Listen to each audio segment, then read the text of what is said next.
और अब बात बांग्लादेश की करते हैं। बांग्लादेश इस वक्त गंभीर राजनीतिक उथल पुथल के दौर से गुजर रहा है। बांग्लादेश की अंतरिम यूनिट सरकार पर भारत विरोधी एजेंडा चलाने के आरोप लग रहे हैं। साथ ही यह भी कहा जा रहा है कि पाकिस्तान, चीन और अमेरिका अपने हितों के मुताबिक बांग्लादेश की राजनीति को प्रभावित करने की कोशिश कर रही हैं। ऐसे संवेदनशील समय में प्रधानमंत्री नरेंद्र मोदी ने एक ऐसा कूटनीतिक कदम उठाया है जिसे वैश्विक मंच पर डिप्लोमैटिक मास्टर स्ट्रोक माना जा रहा है।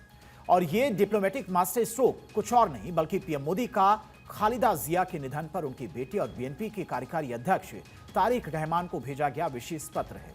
इस पत्र में पीएम मोदी ने क्या कुछ लिखा है, चलिए सबसे पहले यह भी आपको बताते हैं प्रधानमंत्री मोदी की तरफ से क्या कुछ लिखा गया। इस पत्र में दरअसल प्रधानमंत्री मोदी ने लिखा, प्रिय तारिक रहमान साहब, आपकी मां और बांग्लादेश की पूर्व प्रधानमंत्री बेगम खालिदा जिया के निधन के बारे में जानकर मुझे बहुत दुख हुआ। इस व्यक्तिगत क्षति पर मेरी संवेदनाएं स्वीकार करें। ईश्वर उनकी आत्मा को शांति दे।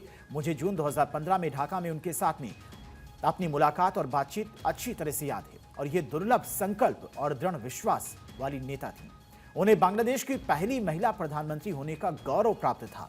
उन्होंने बांग्लादेश के विकास के साथ साथ भारत बांग्लादेश संबंधों को मजबूत करने में भी कई महत्वपूर्ण योगदान दिए हैं। उनके निधन से एक ऐसी कमी आई है जिसे पूरा नहीं किया जा सकता है, लेकिन उनकी सोच और विरासत बनी रहेगी। मुझे विश्वास है कि उनके आदर्शों को बांग्लादेश नेशनलिस्ट पार्टी के आपके सक्षम नेतृत्व में आगे बढ़ाया जाएगा।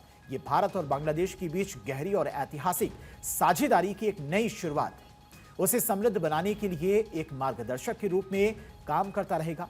राष्ट्रीय शोक के इस क्षण में मेरे विचार बांग्लादेश के लोगों के साथ भी हैं, जिन्होंने अपनी पूरे इतिहास में उल्लेखनीय ताकत और गरिमा दिखाई है। मुझे यकीन है कि वो शांति और सद्भाव में आगे बढ़ते हुए अपने साझा मूल्यों, लोकतांत्रिक परंपराओं और राष्ट्रीय एकता की गहरी भावना से निर्देशित होते रहेंगे।